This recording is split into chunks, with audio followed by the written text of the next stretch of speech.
orain egingo dugu Arnaldoren elkarrizketaren bigarren zatia, izango da atal politikoa edo eduki politikoa ikustekoa. Kongresuan ponentzia politikoa aurkeztua, ponentzia politiko oso kualitatiboa. Hortik hasi baino, momentu historiko hau nola ikusten duzu? Baina orokorrean, zure gustatzen zaizu bezala, munduari begiratuta, mugimendu asko dauden uneak bizitzen ari da, azken denboretan ere bai, Palestina, Estatu Batuetan hauteskundeak, Europa ere nolagon ikusita, BRICS-en Gaza. Bueno, zaila da laburtzea erantzun batean munduaren ikuskeran dagoen, baina egia da, guk perspektibakin ikusita urtea daramazkigula esaten, munduaren aldaketak norabide konkretu batzutan ematen ari direla, askotan luzatu gara erantzunetan, ze gauza gertatzen dira momentu historiko honetan, beste batzutan ez direna gertatu, aldaketa klimatikoarena, klase deituriko hartainen gainbehera, eta badagola lehia bat termino hegemoniko politiko eta militar eta ekonomikoan, eta mundua markatzen duena momentu honetan nire ustez hori da. Zentzu politikoan esango nuke badagola lehia bat ere bai, munduak dituen erronkeen aurrean ze motatako erantzunak dituzun termino estrategikoetan, ez? Uste du demokrazia liberalak, burgesak deituko genizkionak, arazoak dituztela momentu honetan, eta badagola horren aurrean tentalde autoritario bat, ez? Maila ezberdinetakoa. Afera da, dauzkagun arazo larrien aurrean, zein da eraginkorra, o zein izan daiteken irtenbide eraginkorragoa, autoritarioa, ero askoz ere demokratikoagoa. Eta nire ustez horrek arrazoi hori dago gauza guztien atzean, ez? Gazan gertatzen denaren atzean, Ukraina eta Rusiaren artean gertatzen ari atzean, kontuan hartu gauza bat, eta momentu honetan gainera doktrina militarrak Estatu Batuetan oso garbi planteatzen du. Momentu honetan badago lehia bat Txina eta Estatu Batuaren artean, bai? Eta hori horrela da, nolabait ere hegemonikoa izan dudan potentzia bat beruz dijoalako eta beste bat goruz dijoalako, ez? Eta hortik irakurri behar dugu mundua momentu honetan, gauzak ez dira kasualitatez gertatzen, badago lehia bat hegemoniaren inguruan, eta lehia hori pasaden mendeetan gerraren bidez inposatu egiten zen, orain gerra egiten da, baina ez zuzena, baizik eta por actores interpuestos, ez? Zergaitik, besteak beste, potentzia nuklearren arteko gerra batean inork ez duelako irabazten, ez? Orduan, irakurri behar da guzti hori, ajedrez, xake tablero batean bezala, hemen mundu guztia mobitzen ari da, hegemoniaren alde, rekurso naturalak nor kudeatuko ditun, adibide bat jartzagaten eta ez naiz luzatuko honetan, ez? Eta ez du esan nahi ze posizio politiko daukagun ero ez Venezuelaren inguruan. Venezuelan egondu da prozesu elektoral bat, o zalantza daude, ez dakiz zer badakiz zer, baina jokoan zer dago? Jokoan dagona da Venezuela dela potentzia petrolifero bat. Eta afera da, nor kudeatuko du hori? Estatu Batuarrak eta aliatuak ero BRICSak. Eta hori da dagoena jokoan, ez? Mundua ez da oso poetikoa. Mundua oso materiala da. Eta orduan, horrek esan nahi du, hortik abiatu behar ditugula gure hausnarketa guztiak, ez? Tesi nagusia, ponentzian ere, hor jasoa dagoen arren, tesi nagusia da, zuk azken urte luzeetan gaina, zure marka propioa egin duzun zerbait da Euskal Herria. Nola ikusten duzu honetan, zegoretan gaude Euskal Herrian? Nik uste dut saiakera bat egiten dugula ponentzia politikoan berriz ere Euskal Herria zentroan jartzeko, ez? Eta munduan badira borroka batzuk unibertsalak direlak, esango nuke abertzaletasunak eta soberanismoak ematen diguna da mundua begiratzeko begi batzuk, ez? Eta gu euskal begietatik begiratzen dugu mundua eta begiratzen ditugu borroka guztiak. Horren uste dut Euskal Herria momentu honetan aukerak dituela askatasunean urratsak egiteko eta aukera dituela gehien bat jendarte mota alternatibo bat eraikitzeko. Eta uste dut nik aukera bezala ikusten dut, ez? Eta ikusten dut potentzialidade hori indartu egin behar dela momentu honetan, ez? Hau da, niretzat Euskal Herria izan behar da gure etxe babesa munduaren aurrean eta munduarekin kolaboratzeko. Euskal Herriatik egin behar da, eta Euskal Herriari begira egin behar da. Hori galtzen baldin badugu, galduko gera. Eta marka hori galtzen badugu, galduko gera. Guk munduari zo egiten diogu Euskaldun bezala. Eta guk munduak dituen arazoei, Euskaldunak ditugunak batzuk oso paretsuak direnak, alde aurre egiten diogu Euskal begietatik eta Euskal nazioetatik. Eta uste dut hori dela ponentziak azpimarratu nahi duena. Garai mugitu hauetan, desesperantzarako tono, elementu gehiago dauden honetan, zein izan beharko luke politikaren benetako funtzioa? Emozionatzea. Emozionatzea eta pasioaz bizitzea. Neri beti esan diate oso positegia naizela eta oso baikorra naizela, eta eske mundua eskorrez beteta dago. Horrek ez du, eskorra izatea ez du meritorik. Zuk egin dezakezu munduaren ikuskera bat oso eskorra. Eta badituzu motiboak egiteko, ez? Batzuk esaten dute que los optimistas son pesimistas mal informados, bai? Baina nik uste dut baikorra izan behar dela, zen eta bestela baikorrez bazera eskortasunak ez du jendea mobitzen. Eskortasunak ez du pasiori sortzen. Eskortasunak sortzen duena da pasibitatea, ez?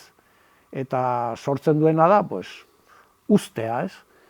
Nik uste dut badela esaldi bat fase historiko honetan gazteek inprimatu dutena niretzat oso brillantea dela, eta da, hau da dagoena, bai? Hori eskortasunaren eta nolabaiteko adierazle nagusiena da, ez? Hau da dagoena eta beraz ez dago esterik. Eta guk esaten duguna, hau da dagoena eta espreski hau da aldatu behar dena, ez? Ni horretan ez dut izan nahi voluntarista eta baikorra izateagatik, baizik eta eskor gehiegi dago eta eskortasunez nik ez dut uste gauza handirik eraiki daitekenik, ez? Eta orduan uste dut, ze behar du politikak? Lehenengo jendearekin konektatzea, jende xumearekin konektatzea, hitz egitea jendeari, jendeak hitz egiten duen hizkuntzatan. Eta gero, Euskal Herria behar du pasioa eta emozioa.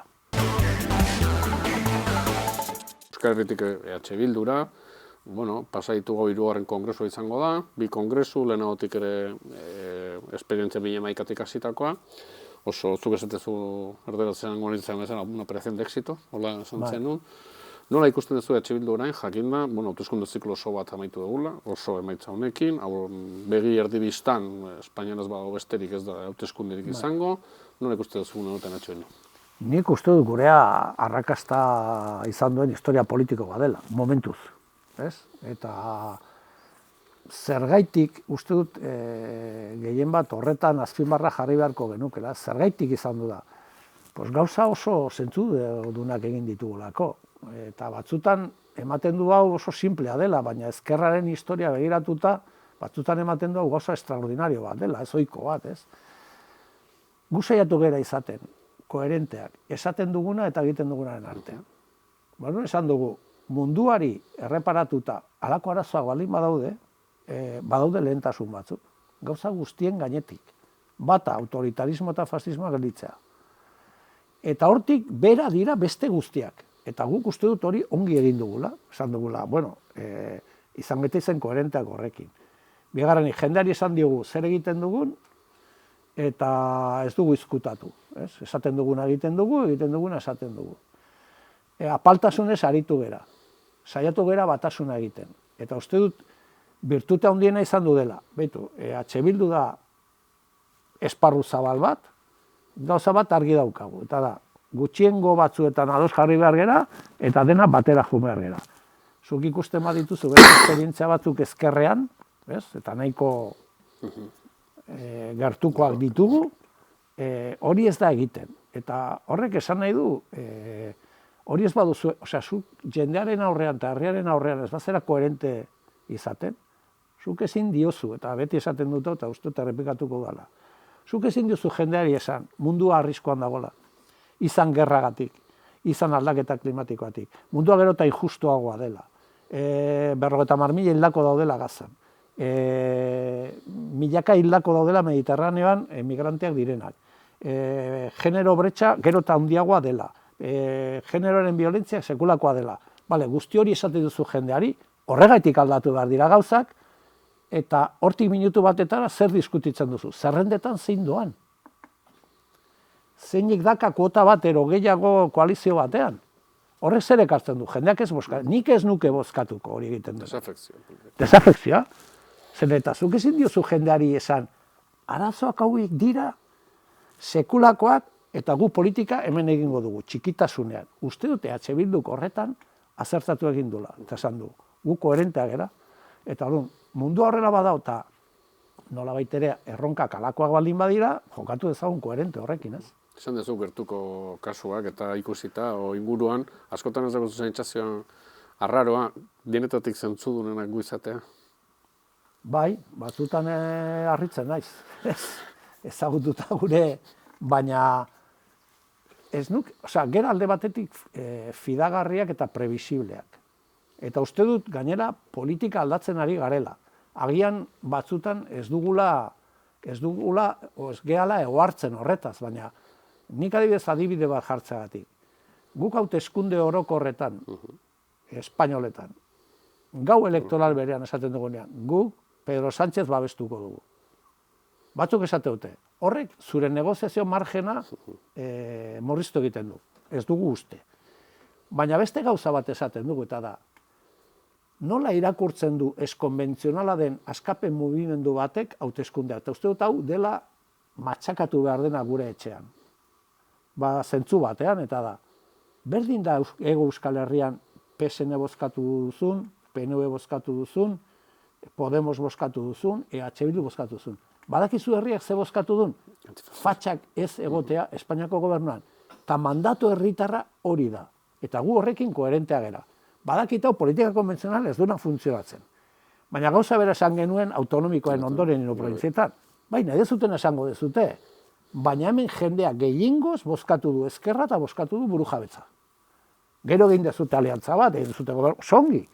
Baina guk mandatu herritarra horrela ulertzen dugu. Eta hori nobedade bada, uste dut, horrek politika aldatu egiten du, ez? Eta EH Bilduren garapena sendoa izanagatik ere, ze potentzialia uste zu daukanik askatzeko oraindik, eta zertan saiatu beharko litzateke gehiago? Uste du gehiago izan behar garela, aniztasunean urratsak egin behar ditugula.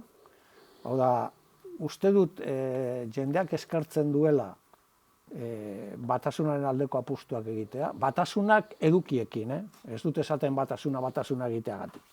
Batasuna edukiekin, ez? Aldatzaile izango den batasun bat, ez? Uste dut, arriskuak ere baditugula. Inork ez dago hemen libro arriskuetatik. Uste dut, konbentzionalismoa arrisku bat izan daitekela, etorkizunean, ez orain. Uste dut, bakarrik etorkizuna oparoa eta ziurra aukiko dugula, ez badugu galtzen gauza bat burutik. Eta da, gu herria gera eta herririk gabe gu ez gera ezer. Gehiago esango nuke. Gu herri honetan askapen mugimenduko parte ez baginateke izango, guk ez dakagu zentzurik existitzeko. Ni ez dut nahi izan ezker konbentzionaleko kide bat. Oda, bueno, hori Suedian biziko banintzen, bozkatuko nun. Nik uste dut gu daukagun suertea da, badaukagula balore gehitu bat, da askapen nazionalaren balorea, ez? Tardun, uste dut hor azertatu behar dugula. Jendearekin egin gauzak, jendea entzun, marko ideologikoetatik, marko herritarretara gehiago pasatu, eta jendearekin egin gauzak. Eta hori egiten badugu ondo jungo zaigu. Eta uste dut jendeak hori eskertu egiten dula. Bueno, kazetaritzan etzea aritu, baina titularrak onak ere osatzen bakizu. Titular batean esai guzu, ze nolako EH Bildu ikusi egun kongresuaren ostean. Herri honi esperantza ekartzen dion espazio politiko askatzaile bat. Eta hitzein dugu EH Bildu azken 10 urtetako bilakaraz, eta hemendik 10 urtetara nola ikusi nahiko zenuke EH Bildu? Ikusi nahiko nuke Euskal Herria bere luze zabalean beste estatus nazional batean, askapen nazionalean urratsak emanda, politikagintza eraldatzailea martxan egonda, eta EH Bildu bat jendearentzat utila dena. eta nik uste hor dagoela sekretua. Hau da, gu existitzeko arrazoien nagusia da, jendearentzat utilak izatea. Bere bizitza materiala hobetzeko, bere askapen nazionalean urratsak emateko, uste dut hori dela. Nik etorkizun oso potentea ikusten. Hau da, indar politikoen artean berritzaileena ikusten dut momentu honetan Euskal Herria Bildu, eta gainera uste dut badituela birtute batzuk, kongresu honetan uste dut finkatu behar direnak, marka bezala, lehenengo aberria eta gero alderdia adibidez. Askapen nazionala, askapen nazionaleko movimendu bat gera, ez gera indar konbentzional bat. Ez ditugu gauzak irakurtzen termino partista, batzutan bai, baina ez da hori ikuspegi bakarra, nazio ikuspegia, herri ikuspegia da, eta herriarekin egiten ditugu gauzak. Eta herria baietz esaten badu, oso ongi, eta ezetz esaten badu, beste proposamen bat egin behar da. Baina nik uste hori dela etorkizunean, nik etorkizun oso brillantea ikusten diot Euskal Herria Bilduri, hori nahi dut, eta nik lan egingo dut horregatik. Igual, ni agian ez naiz egongo, baina uste dut, hemendik 10 urtetara, Bildu izan behar dela indar bat, Euskal Herria gobernatzen egongo dena. Ez daka dudarik gertatuko dela. Euskal Herri honetan ere ez dauka dudarik. Jende dago zait, noiz izango den. Baina ansiedade gabe. Uste dut hori dela beste gauza bat, alderatuz beste batzukin. Osea, niretzat, ni oso harro nago gauza bateaz, eta da, baditu bi aldeak, ez? Bata da, kasu egin behar da, zeren eta zuk espektatibak baldin badaukazu irabazteko, jende askok ere bozkatu egiten dizu. Baina ez bazera heltzen, posible dagotea sektore herritar batzuk nun esaten dute momentu batean, nik bozkatuko nuke, baina azkenan ez dezute gobernatuko beste bat bozkatuko. Uste dut arrisku hori momentu honetan ez dagoela. Gu sekulako bentaja daukagu gauza batean, eta da, gu oposizioan gelditzen garenean ez da tragedia bat. Bere alderdia soilik instituzioetan kokatuta duten alderdiek eta hoientzat bai da tragedia bat. Porque jendea dakate atean eskatuz lan postu publiko bat. Guk ez dakagu arazori. Eta orduan horrek ematen digu beste lasaitasun bat. Horrek ez du esan nahi konformatu behar garela oposizio izaten. Elkarrizketa hasi dugu pixka nazioarteko ikuskeraz hitz egiten. Zer ikasi beharko genuke nazioarteko esperientzietatik? Depende zeintzutik, ez? Guk asko jotzen dugu Uruguaira eta fronte zabalera, ez? Uste dute guretzat badela referente bat, ez? Uruguaiek. Eta Uruguaiko herriak asko eman du Euskal Herriagatik, eta nik uste dut Pepe Mujica bezalako pertsona batek argia ematen digula, ez? Eta kasu egin beharko geniokela. Nazioartetik nik gauza bat, hau, beste unean entzun nion Pepe Mujicari esaten, no es poético lo que digo, ¿vale? Nik gauza bera esango dut. Nazioartea mobitzen da interesengatik, bai? Ez da arrazoia daukazulako emango dizutela, berdin da. Ez du arrazoia funtzionatzen nazioartean. Nazioartean interesak funtzionatzen dute. Orduan, zuk egin dizakezu gauzak oso ongi, baina nazioarteak interesen arabera gauza bat ero beste egiten digun. Gauza bat ikasiko nuke eta uste dut ikasi behar dugula horregatik. Euskaldunok eta Euskal Herrian nazio bezala ere gure interesak kontuan hartu behar ditugu. Eta horrek esan nahi du batzutan zure joku moldeak ere horretara egokitu behar dituzula, ez? Hau da, mundu guztia ditu interesak, Euskaldunok herri bezala eta estadu izan nahi baldin badugu, ere bai. Eta zein behar duzu, gorde. Ezberdintasun batekin, gu gorde behar ditugu interesak, printzipioak galdu gabe. Bai? Printzipioak galdu gabe. Porque dena interesa baldin bada, printzipioak galdetzen dituzu. Egin baduzu oreka bat, ez? Eta uste dut hori egiten dugula, ez? Eta, humiltasunez, baino zuk uste duzu nazioarteak badaukora zer ikasirik Euskal Herritaz? Edo gutaz, edo azken prozesuaz?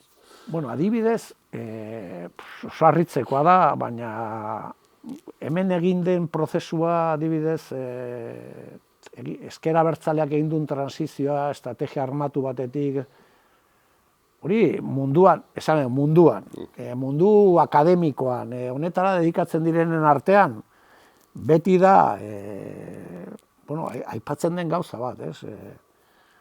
argentinar batek esaten zian. Guk hori ez dugu egiten gutxienez 10 estizio gabe, ez?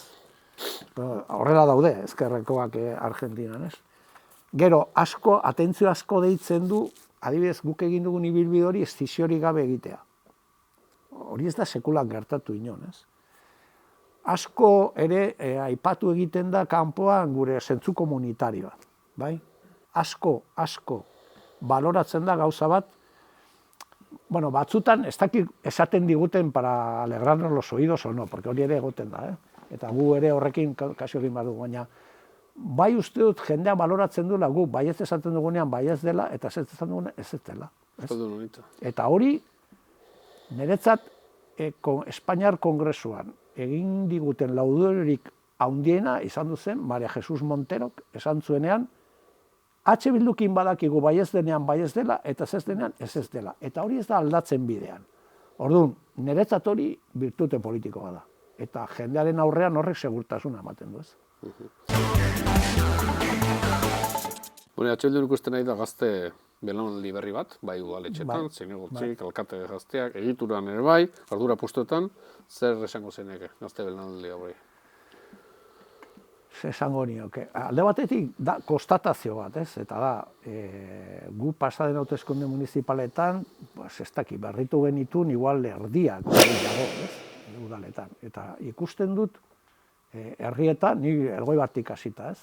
Badaudela belaunaldi berriak atxikitzen direla gure proiektura, ez? Gehiago direla emakumeak gizonezkoak baino. Hori ere atentzioa deitzen du, ez? Eta niretzat beti planteatu izan dut askapen nazionaleko prozesu baten ikuspuntutik, ez? Eta da, askapen nazionaleko prozesu batek behar du testigoa pasatzea belaunaldiz belaunaldi. Hau ez delako bukatzen, bukaera heldu arte, ez? Nik esaten dutena da, hau gonbidapen badela, ez dela erretza, ez da dana polita, politika batzutan ez da polita, baina nire ustez bizitza ulertzeko erabat ere badela, ez? Eta orduan, ni asko posten naiz, belaunaldi berriak ikusten dituenean, herri honekiko konpromisoa mantentzen, ez? Horrek katea ez duelako hausten, ez? Eta nik esaten ditena da, bueno, beraiek direla etorkizuna, eta herri hau beste erabatetara margotzeko aukera bat daukatela, ez? Eta eskerrak ematen diet, ez dute gehiago esateko. Niretzat apasionantea den bidai batetaran sartzen dira, eta bere gauza honekin eta txarrekin, baina uste dut eskerrak ematea besterik ez dago gilua.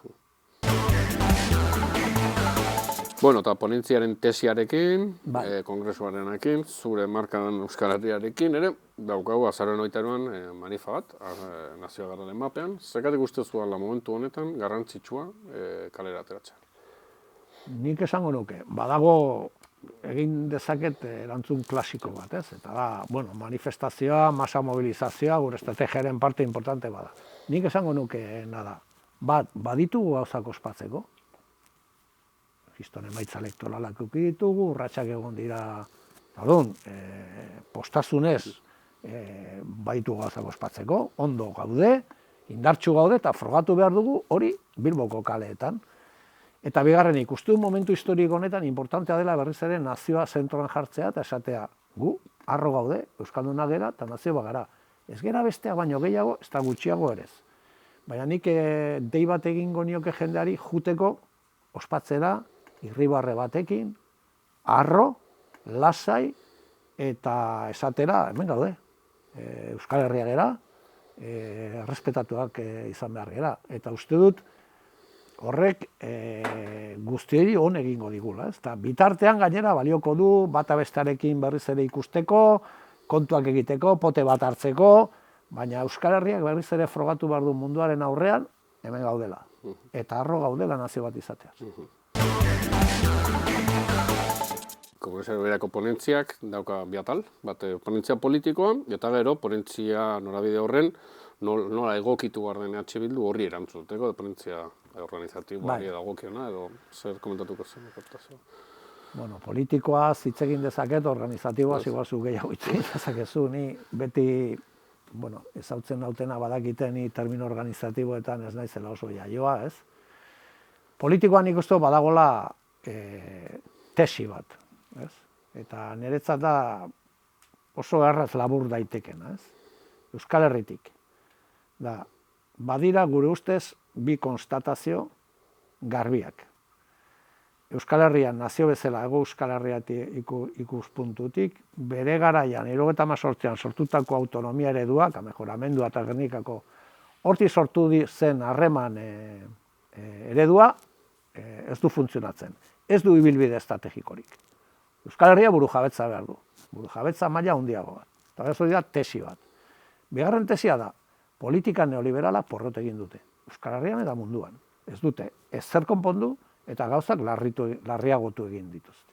Mundua ez egunkorragoa da, mundua askoz arriskutsuagoa da, pobre eta aberatzen arteko bretxa oraindik ere handiagoa da, genero ikuspuntutik gauzak okerrera jundira, herrien askatasuna eta burujabetzaren aldetik okerrera junda, beraz, ez dute ezer konpondu eta arazoak larriatu egin dituzte. Etxe bizitza, zaintza, aberastasunaren banaketan, beraz, bi konstatazio.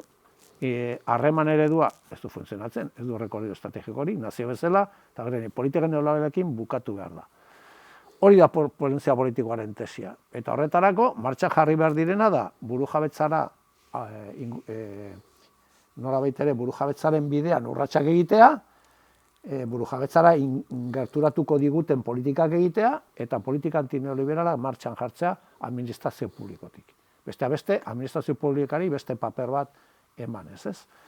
Hori da muina, eta hori ze markotan egin behar da? Euskal Herrian, Euskal Nazioan egin behar da hori. Eta hemengo arazoak Euskal Herrian konpondu behar ditugu. Hori izango nuke dela muina gure ponentzia politikoarena. Proiektu nazionalak bi ardatz horien pean garatu behar du. Politika neoliberala gainditu, politika dependista autonomistak gainditu burujabetzaren bidean. Era gradual batean, eta bar, ez? Eta ponentzia organizatiboari buruzuk azaldu dezakezu hobeto, porque ni ponentzia organizatiboari buruz zer gutxi esan dezaket. Aldaketa batzuk daude.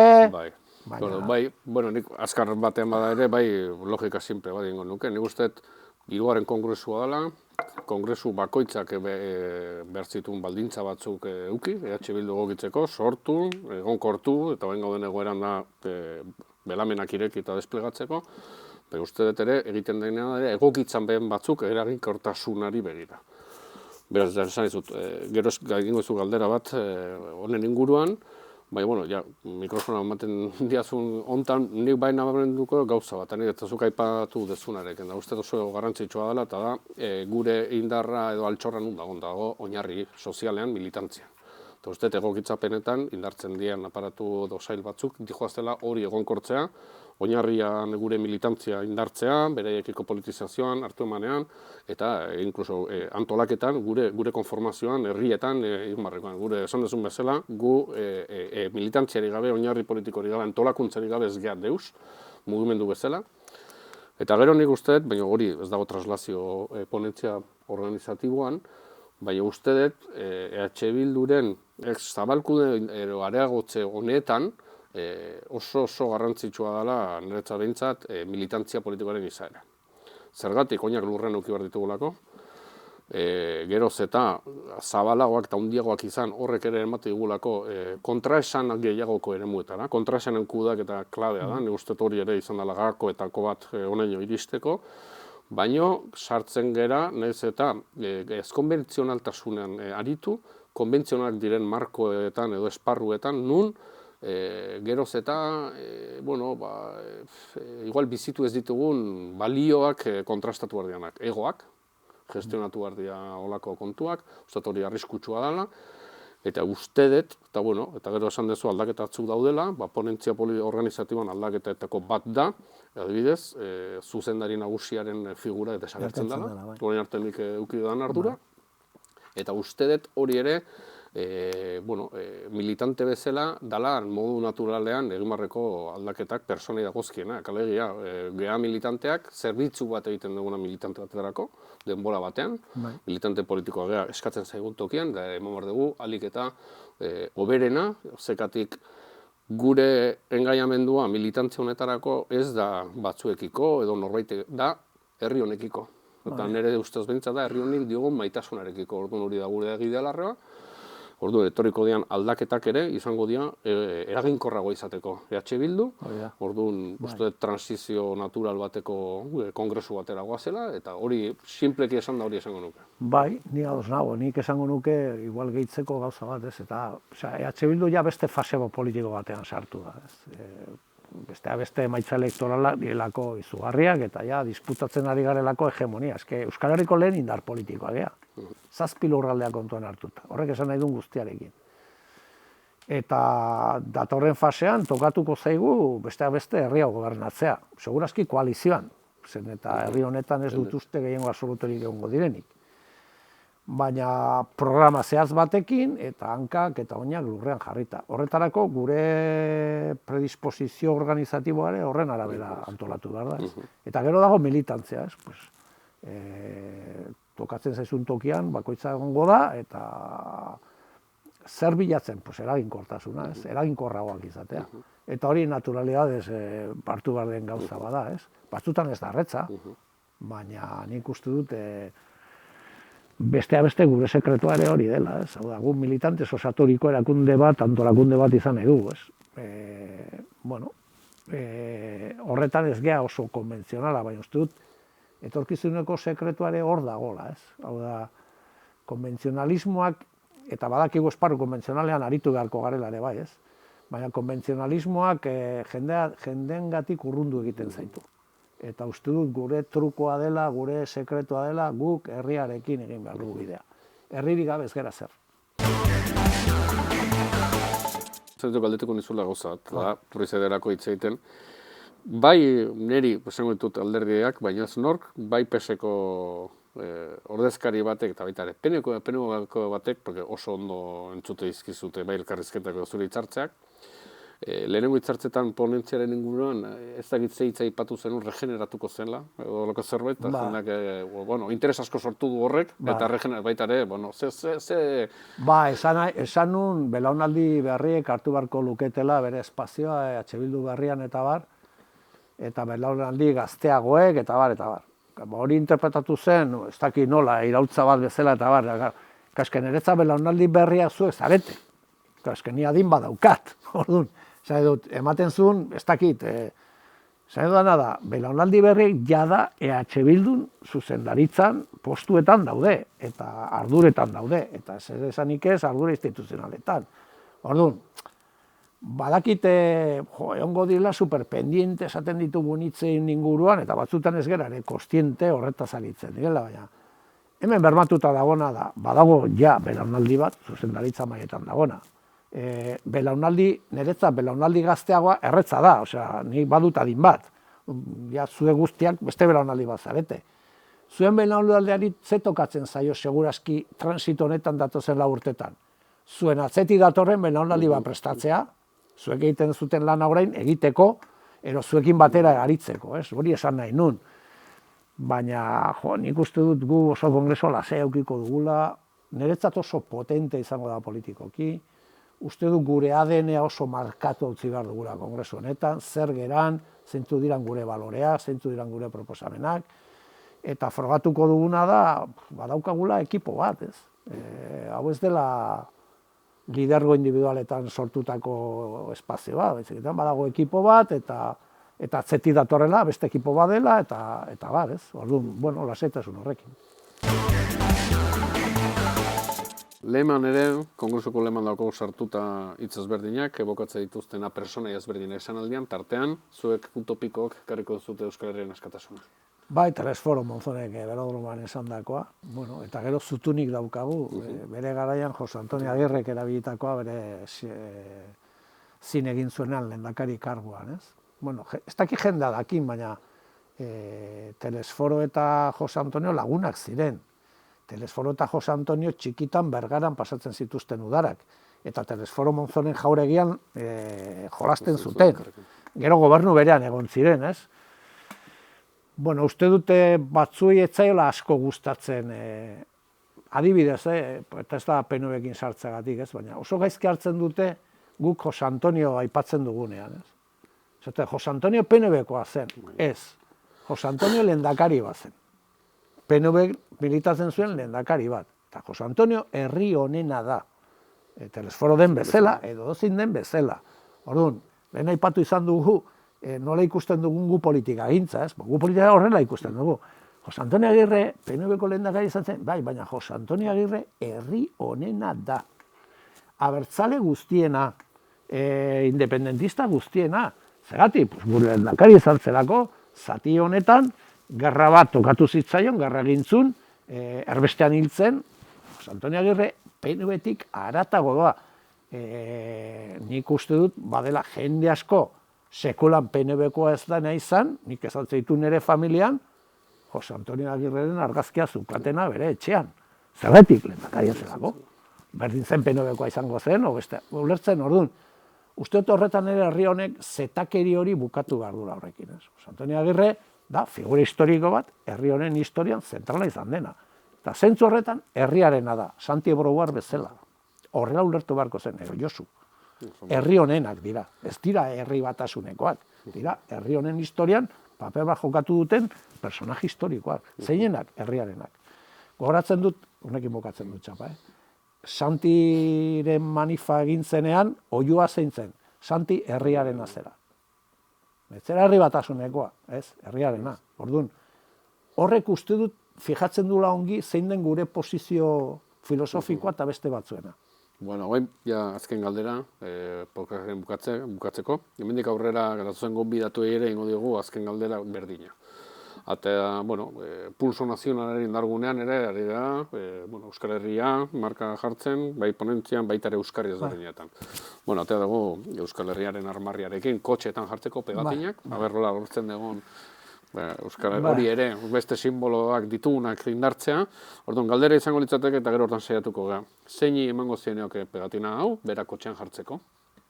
Nera alabari horren semeari. Baina, gauza bat esango dizuet, gaztei etzaile gustatzen pegatina jartzea kotxean. Ez dakiz zergaitik. Gu izan gera de zazpi pegatina. Gaztei horren kotxea da, como templo bat, nun oso garbiako behar da, oso txukunako behar da, eta zaitasunak eko ditugu horrekin, baina nik nire alabari emango diot jartzeko. Ez dakitau, obeste bat. Baina uste dut, hau ematen dula dela gauza simple bat, simbolikoa, baina ni Ipar Euskal Herrian asko ibiltzen naiz, eta asko posten naiz ikusten dudanean Euskal Herriaren armarria jarrita kotxetan.